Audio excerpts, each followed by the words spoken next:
Hey, we're up in Highlight on a northwest aspect, just over 9,500 feet. And we had a really good refreeze of the snow surface last night. Below freezing temperatures and clear skies let this really firm, supportable crust develop, which we found our whole walk up here. It's stable, safe, relatively easy travel. Now this crust is going to break down throughout the day, especially on sunnier slopes and at lower elevations.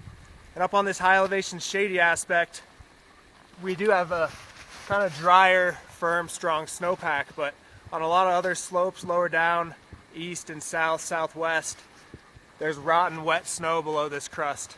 And so it's going to be to our advantage to get on those slopes early in the day, beat the sun to around the compass before this crust breaks down and we start to have a much higher wet avalanche hazard.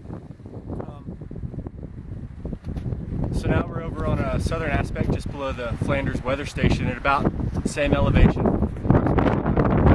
It's our first pit earlier in the day.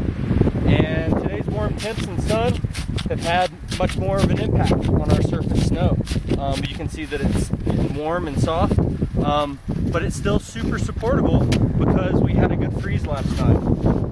We have some high winds up on the ridge, some high clouds, and so the temps haven't gotten extremely warm today up at these higher elevations. And as you can see, we have some softening surface snow, but right below it, we have a really strong, stout, supportable section of our snowpack that's not allowing for us to see widespread loose wet or wet slides today.